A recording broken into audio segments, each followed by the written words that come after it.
Okay, a lot of you clicking this video right now are probably thinking this is total clickbait, but this is real. This is something that we have to think about that could actually happen. The Switch 2, whatever this thing is, whatever it's going to be, this could fail miserably. We're gonna talk about that in this video, and hopefully by the end of it, we're gonna try to work out some ways that maybe Nintendo has figured this out. Maybe Nintendo can go forward and not make the same mistakes that we've seen them make with the Wii U. And if we're gonna talk about all this stuff, that's where we've got to start. We've got to start with the Wii U, but before we do, let me welcome you back or welcome you in for the first time. Do me a favor very quickly. Jump down in the description of this video, either right now or after this video. Click the link over to our podcast. We do a podcast every Thursday night, 8 p.m. Eastern. Tonight, we're gonna be talking about this. We're gonna be talking about more of this. I think we're gonna be having a guest on tonight. If you're watching this the day this comes out, obviously. If not, go ahead and click that link anyway. You can go check out that episode on our YouTube channel or wherever you listen to podcasts. There's also a link down there to my new live streaming channel. We're gonna be doing a lot of different stuff over there, so click that link too. Check all that stuff out. But let's talk about this. Let's talk about the Wii U. Let's really talk about what happened. Now, the Wii had so much success, and it wasn't what you would call success in the way that we normally look at success in gaming, right? The Wii had success with, you know, your grandma. Your grandma probably had a Wii. Your mom, your dad, somebody in your family who normally doesn't play video games probably had a Wii. My mom had a Wii. That's weird. My mom doesn't play video games. That's very strange. But my mom had one. Everybody I knew had a Wii because of a few things. One, it was very accessible. It was a brand new thing. It was something that we had not seen before. The remote for this thing was a remote. It was not a controller. It was a remote. It was, you know, we had the waggle. We had all the stuff. It was very easy for people to understand, to pick up and play. Wii Sports, I mean, bowling, obviously, that was the one. That's what really caught everybody. Everyone loved Wii Sports. That's why everyone had one. That's why my mom had one. That's why people I know who don't play video games had one, because they were playing Wii Sports. Now, the problem that Nintendo ran into with this is they had made a product that sold crazy. It sold what, 100 million, 101? I can't remember the exact number. Maybe I'll put it right here. I don't know. A lot. They sold a lot of units, but it was more of a fad than it was a phenomenon. You know, the Switch is something that has actually really gained traction, and it's a real thing. You know, this isn't a gimmick. It is a gimmick. The Switch is a gimmick. Everything Nintendo does has a gimmick, but this isn't a gimmick that's gonna wear off. You know what I mean? This is something that is useful. The hybrid nature of the Switch is a useful thing.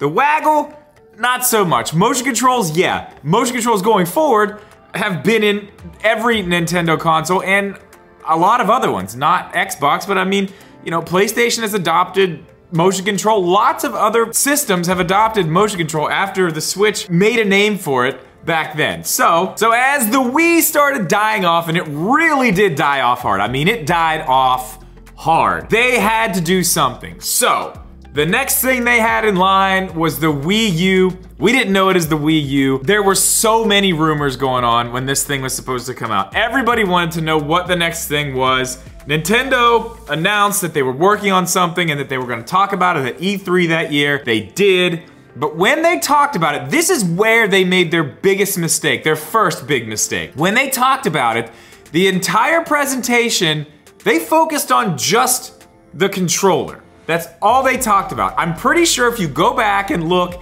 the only time that the actual Wii U console, which by the way looked exactly like the Wii, I'm pretty sure the only time it was actually ever seen was blurry in the background of an image of the controller. They showed off the screen, they showed off all the stuff you could do, but they were also showing people with Wiimotes. They were also showing people using things that they were using on the Wii. So it was very confusing to the people who, you know, not like us, we know. The people who are really into this stuff, who follow it, it's a new console. But, you know, anybody else coming to this thing is looking at it and saying, well, okay, it's a controller. It's a controller with a screen for the Wii. I think I'm gonna pass on that. I don't know if I want that. They didn't market it well, and there's way more. It doesn't even stop there. There were so many mistakes they made. The name was, it was a really, really bad name, especially since every other thing they called for the Wii. Every accessory for the Wii at that point was the Wii something, the Wii this, the Wii that. Everything was the Wii something. So the Wii U just sounded like another add-on to the Wii. Now we know this thing did not do well. We know the Wii U did terribly. It sold what, 13 million? Maybe a little more than that. Again, I'll put the number on screen so we can have that stuff correct. That doesn't really matter. It sold really bad. I mean, EA came up on stage, I think it was the same E3 or maybe the one after that, and announced this gigantic partnership where they were gonna have a crazy amount of their games on the Wii U. By the time it was all said and done, EA had 4 games, I'm pretty sure, on the Wii U. And how many do they have on the Switch because of that? FIFA, and it's not even really FIFA. Maybe they have a few more. They have that one racing game, but it's not even a racing game. I don't know, they don't have many. There's not many EA games on the Switch. That was supposed to be a big thing that went away. Clearly they're still a little sour for that, so that was another thing that went completely sideways. But the gamepad itself, it was very cool. First of all, it was very comfortable to use. I really enjoy the gamepad. I still have it, but it has so much stuff in it. So many things that make absolutely no sense for something like that to have. And I know I'm going on and on about this stuff, but I promise, coming back around to where we're going with this, it had a touch screen, but it had a touch screen that didn't have multi-touch, which is, even for then, very weird. It had a camera, which lots of things had cameras at that time too. What was it, 2013, 2012? Lots of things had cameras. Again, the screen it had was low quality. It was a TV remote control for some reason. For some reason, it was a TV remote control. It had all these things in it. It did so many things. It did so much stuff. And I think that is another reason where they just lost everybody. Because when you try to explain, and when they tried to explain what the Wii U was, they couldn't. They couldn't explain it because it had so many different things that it did. And they talked about all these things, and they tried to explain all these things and really get us excited about all these features, when really all they had to do was just give us an HD system it could have had a screen. It didn't need any of that other stuff. It didn't. It probably would have sold a lot better if they would have simplified it and just put it out. They lost third-party support. This thing was bad. If you weren't around for the end of the Wii U era, I mean, it was bad. So I think what Nintendo did actually learn from that, which they may have actually taken too far, I think what they've learned is to keep things simple. Now, when you get the Switch, yes, it does switch. It switches it. You can dock it, you can do handheld, you can do tabletop, but those are all very, very simple concepts. They're all very, very self-explanatory when you look at them. You don't have to go in depth and say, well, this is the way the TV remote works. This is the way that this works. You don't have to do any of that with the Switch. It just is what it is. It is a hybrid system. The Joy-Cons come off, they become a controller. It is all right there, very, very easy to explain.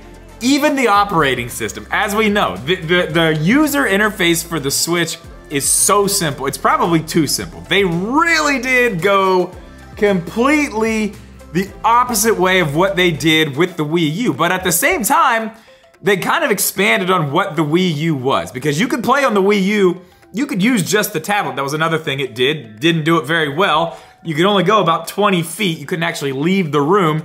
But it kind of did the TV, the hybrid thing, sort of. But one thing it did have going for it with that, which I do want to mention really quickly, which was amazing, is the fact that you could actually use that thing, and it didn't have an internet connection. It wasn't connected to the internet, didn't have Wi-Fi, but it was almost zero latency to what was happening on the screen, to the it was wild. I don't know how they did that, but it was very good. It was done very well. That was the one thing the Wii U did well, but again, nobody cared. Nobody saw it. It was too confusing. Nobody wanted to do it. Now, here's the problem that we could run into with the Switch 2. We have something right now that is actually a huge thing for Nintendo. This is bigger than the Wii, and it's not a fad. It's an actual good system. What they've done with the hybrid nature of the Switch has worked. We have watched other companies now start to mimic this, which we saw them start to mimic the motion control and stuff, but for other reasons. There are companies making handhelds. We have you know, the ROG Ally, we've got the Steam Deck, we've got so many of these things. All the iNeo products that come out, we have so many because it works. People want to be able to play handheld. We got more information on this PlayStation thing today, the day I'm filming this, and that thing, wow. I thought I wanted that thing. That is a joke. That is an absolute joke. That doesn't matter, not what we're talking about right now. My point is, they've got something good here. They could potentially screw this up, and I think one way that this could be completely screwed up is if they call this thing the Switch 2, or if they call it the Switch something. I think they might actually fall into that same exact thing because that's kind of the thing. To sell, this does need to be more than the Switch. It doesn't need to be crazy. It doesn't need to be something revolutionary, but it does need to be more than what the Switch is. We need probably more than just, you know, a resolution boost and a power boost. We probably need another way to switch. For it to really keep its Switch gimmick, if we're gonna keep the handheld hybrid, they're gonna have to call it something else, but they're gonna have to come at this with a completely fresh take on the idea and not confuse people. Because if you just say it's a Switch 2, I'm just not sure, I'm not certain if that is gonna be enough for the regular everyday consumer to go out and say, yeah, I need this, I need the Switch 2. We may see people who got a Switch, who caught on to the, you know, the Switch, the bandwagon early and still have a launch Switch that runs fine. They don't care about the OLED. They just want to have a Switch. This may be something that they run into. Now, I think they have learned what to do, what not to do when it comes to a successor to the Switch. It's very easy to see what not to do if you look at the Wii to the Wii U. But I just don't think it's that cut and dry. I think they are gonna have to name this thing something completely different, and it is going to have to be different enough, but not different in a way that it just confuses people. It does need new things, but it can't have too many new things. If you can't explain it, people aren't gonna want it. If you can't explain it easily and people just understand what it is by looking at it, seeing it, saying, okay, I like that, it does this, mine doesn't do that, that's why I want it, it's called this, not the Switch, it's not confusing. I think that's how this is going to have to go, or this thing could absolutely flop. Of course, we're gonna buy it. We're gonna buy the Switch 2 or whatever it is. What was the thing that came out today? The Switch Focus. That's kind of what made me want to do this video too. I don't think that's real. I don't know. It may be real, but if they are gonna name it the Switch Focus, or is it even the Switch Focus? Is it the Nintendo Focus? Hang on, I gotta look it up. Yeah, not even the Switch Focus, the Nintendo Focus. I mean, I don't know, whatever. If the name makes sense, the Switch makes sense. The name, the Nintendo Switch makes sense. It switches. The Wii U, no, it doesn't make sense. Sort of, they explained it. Like, if you have to explain it, is it really a good name? It's not. It's not. If you have to explain it, it's not a good name. So I do think this is a very interesting conversation. And there's one other piece that I've brought this up on the podcast, I think, a few times. I don't know if I've ever brought this up in a video, but there is something that a lot of people really aren't talking about very much, which I think is probably the most interesting part of this entire thing. And that is the fact that the people that are in charge of Nintendo right now, the people who make the decisions at Nintendo right now, have not released a new console. They were not there. They were not the people in charge when the Switch was launched. Yes, the Switch Lite, the Switch OLED, but these are just revisions. This is going to be a new system. So we don't know how they're going to do this. We don't know what they're even going to make priorities when they make this system. I don't remember when this was, but I know it happened because I made a big deal about it and I talked about it, probably not in a video, but I talked about it a lot. They were saying to investors that they were gonna start looking into newer technologies, and I'm paraphrasing, but basically what they were saying is they weren't gonna keep going back to older things and trying to make those things new. They're gonna start looking at newer technologies to put new systems out. So that's something Nintendo hasn't done in the past. They usually take something old, make it new, I mean, you know, IR sensors. That's what the Wii was. It's an IR sensor. There's nothing crazy about that. It's old. That's why they can sell the Wii for $250. But we don't know what they're gonna do. So there are a lot of question marks here. But I think it's an interesting conversation. But that's really all I have for this one, guys. If you would, I did actually take a lot of time to research some of this stuff. I'm very interested in this stuff, so I want to know what you guys think about it down in the comments. But again, that's gonna do it for this one. As always, thank you so much for watching this video. Please leave a like. It does help get it to other people when you do that. Make sure you are subscribed, and we'll see you in the next one, but don't you dare leave. Click on one of these videos right here. Click on one of them. Don't turn this video off, just click on one of those. Keep going.